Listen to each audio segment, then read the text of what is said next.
کہ اس وقت کیا چل رہا ہے. اگر کسی چیز کرنا ہے تو عوام سے وہ ضلالت سمیٹنا نہیں چاہتے نواز شریف صاحب. اور یہ میں بہت ایکسکلوسیو اور انسائٹ چیزیں آپ کے ساتھ شیئر کر رہا ہوں. تو اس سلسلے میں نواز شریف نے صاحب نے کہا کہ جب میں آؤں نا تو عوام کو کچھ ریلیف ملے, تاکہ عوام کے اندر کوئی دل جذبہ کوئی جوش ہو میرا استقبال کرنے کے لیے, اور پھر الیکشن کے حوالے سے میں کوئی ماحول بنانے کی کوشش کروں گا. جی میں نے یہ کیا, میں نے شہباز کو یہ ہدایت کی, میں نے اسحاق ڈار کو یہ ہدایت کی, تو اس نے یہ کر دیا, اس نے یہ کر دیا, اس نے یہ کر دیا, یہ ہونا چاہیے. تو اس سلسلے میں انہوں نے کہا کہ پٹرول کم سے کم 190 روپے کا ہو. اسحاق ڈار صاحب سے انہوں نے کہا کہ آپ 190 روپے کا پٹرول کریں اور ڈالر کو کم کریں. فی یونٹ جو بجلی ہے, جس وقت میں آپ سے بات کروں اس وقت ہنگامی اجلاس ہے معاشی ٹیم کا چل رہا ہے اس ٹائم, جو بجلی کا یونٹ ہے وہ 300 تک فری کر دیا جائے. اب یہ کیسے ممکن ہوگا جی موجودہ حالات کو دیکھتے ہیں کہ پاکستان ٹیکنیکلی ڈیفالٹ ڈکلیئر نہیں ہوا اس وقت. سب یہ کہہ رہے ہیں 50 روپے کی لیوی تو خود اسحاق ڈار صاحب کہہ رہے ہیں کہ آئی ایم ایف پہ لکھی گئی ہے ہماری شرط, ہم نے لیوی دینی ہے پیٹرول پہ. جب 150 روپے آئی ایم ایف کی شرط پہ لیوی دینی ہے تو کس طرح ہو سکتا ہے 190 روپے لیٹر. تو یہ بڑی, میں نے بولا نا کھیلنے کے چاند مانگ رہے ہیں. تو بہرحال یہ اتنا ممکن نہیں ہوگا, مگر بہرحال ہو بھی سکتا ہے. اسحاق ڈار صاحب ہے, وہ ادھر کا مال ادھر, ادھر کا مال ادھر کر کے, اس کی سبسڈی ختم کر کے ادھر, اس کو کر کے ادھر, پورے ماہر ہے. ان کو جو لوگ ان کو جانتے ہیں وہ بڑے اچھے سے سمجھتے ہیں کہ وہ ایک اچھے اکاؤنٹنٹ ہے. اسحاق ڈار صاحب, ان کی ایکسپرٹی وزارت خزانہ کی نہیں ہے, ایک اچھے اکاؤنٹنٹ کی ہے. تو آج ہنگامی ٹیم کا یہ اجلاس ہے, اس وقت جاری ہے. گورنر اسٹیٹ بینک اس میں, وزیر خزانہ اس کے اندر ہے. تو دیکھیں کیا ہوتا ہے. تو بہرحال یہ نواز شریف صاحب کا مطالبہ ہے کہ میرے آنے کے لیے بھائی کو ماحول تو بناؤ نا, بتیاں روشن ہوں, کوئی لائٹ شائٹ جل رہی ہو, کوئی ڈھول ڈپے ہو. یہ ڈھول ڈپے ہی ہے نا ان کے لیے, تاکہ اس پہ کوئی بات کر سکیں. تو یہ تو چیز میں نے آپ کو بتا دی. اب آؤں ذرا اس ملاقاتوں سے پہلے جنرل فیض صاحب کی, جنرل باجوہ صاحب سے ملاقات, وہ میں پہلے آپ کو ذرا ڈسکس کر دیتا ہوں. جی میں نے صبح آپ کو خبر دی تھی کہ کل ملاقات ہوئی ہے سابق آرمی چیف جنرل باجوہ کی چیف جسٹس ثاقب نثار سے.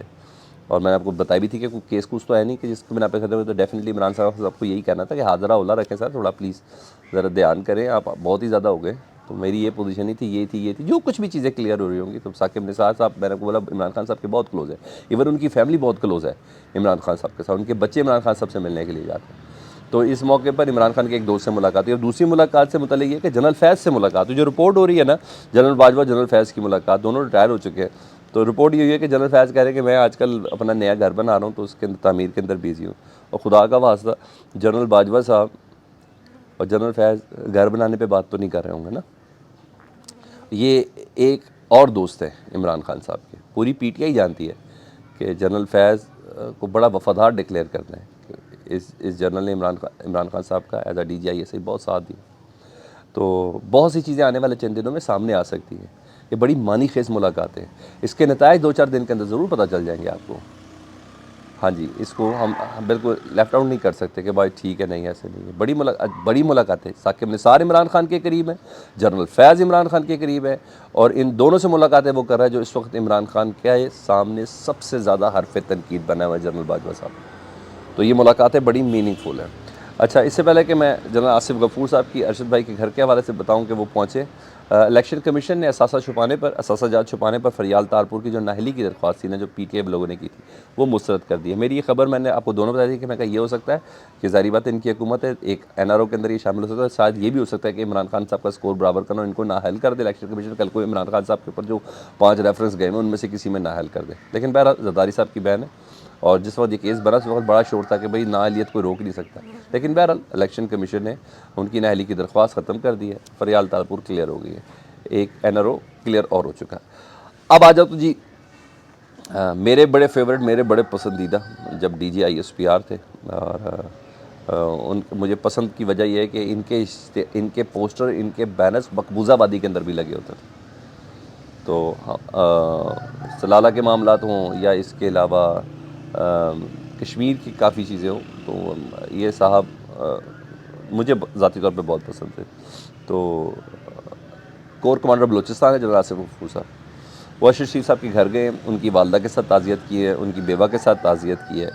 تنقید کی جا رہی ہے کہ جی کیسا ہو سکتا ہے کہ ایک آرمی کا جنرل حاضر سروس وہ چلے جائے. تو بھائی اور کچھ کہہ رہے ہیں کہ 50 دن بعد کیوں گئے ہیں یا 55 دن بعد کیوں گئے ہیں. پہلی بات تو یہ کہ ایک زمانہ پروٹوکولز کے خلاف ہے. ٹھیک ہے جی, ڈیفینیٹلی انہوں نے جی ایچ کیو میں اجازت لی ہوگی. جی ایچ کیو بھی آئے تھے ظاہر بات ہے کور کمانڈر کانفرنس کے سلسلے میں, اجازت بھی لی ہوگی اور پھر ڈیفینیٹلی وہ آئے بھی ہوں گے. ہاں وہ گئے کیوں ہے یہ سن لیں, باقی کوئی جنرل نہیں گئے سوائے آرمی چیف کے. تو میں یہ بھی بتاتا ہوں آرمی چیف کے جانے کی ایک بہت بڑی وجہ جنرل آصف غفور صاحب بھی تھے نا کور کمانڈر کانفرنس میں. انہوں نے جنرل آصف منیر صاحب کو بھی کہا تھا کہ ارشد شریف کے معاملے پہ ہمیں ارشد شریف کے ساتھ کھڑا ہونا چاہیے, اور ایسے موقع پہ جب تنقید کا نشانہ مختلف چیزوں کی وجہ سے فوج کو بنایا جا رہا ہے تو یہ بھی بڑی چیز تھی. تو جنرل آصف غفور ہر لحاظ سے اس سلسلے میں گئے ادھر اور اجازت دی ہوگی. اب میں بتاتا ہوں ان کا ارشد شریف کے ساتھ معاملہ کیا جی. جب وہ D G I S P R نہیں بھی تھے تب بھی ارشد شریف کے دائرہ حلقہ باب میں بہت اچھے دوست تھے یہ آپس میں. ایون جب ارشد شریف کی شہادت ہوئی تھی تو انہوں نے اپنا ڈی پی بلیک کلر کی کر دی تھی ٹویٹر کی. اچھا, کیونکہ یہ کچھ کہہ نہیں سکتے تھے نا کیونکہ حاضر سروس جنرل تھے. اور دوسری چیز یہ کہ جب یہ D G I S P R تھے تو کئی آپریشن ہوئے نا, راہ راست کی رائے نجات کے بعد تو پچھلی والی چیزیں ہو گئی نا, یہ ضرب عضب اور دوسری جتنے بھی آپریشن تھے جس میں رد الفساد وغیرہ, اور پھر دوسری کافی چیزیں تھیں وہ ان کے دور میں تھی. تو جب ہم نے بھی کوئی آپریشن کرنا تو ہم آئی ایس پی آر میں اجازت لیتے ہیں یا ان سے کہتے ہیں کہ ہم یہ کرنا چاہ رہے ہیں اور ہم یا کوئی ایونٹ کو کور کرنا چاہ رہے ہیں تو ہم ان سے اجازت لیتے ہیں, ان کو بتاتے ہیں تاکہ ہمارا کمفرٹ زون بنا جائے. تو یہ کمفرٹ زون کے لیے آصف غفور صاحب اور ارشد شریف ذاتی طور پہ تھے, ایک دوسرے کے دوست تھے, ایک دوسرے کو برتھ ڈے کے گفٹس بھیجتے تھے, ایک دوسرے کو تہنیت کرتے تھے, ایک دوسرے کو اپریشیٹ کرتے تھے. تو اس لحاظ سے دوست ہے. تو دوست کے گھر اس کی والدہ کے پاس اس کی تعزیت کے لیے چلا جائے تو تنقید کرنے والوں کو شرم آنی چاہیے.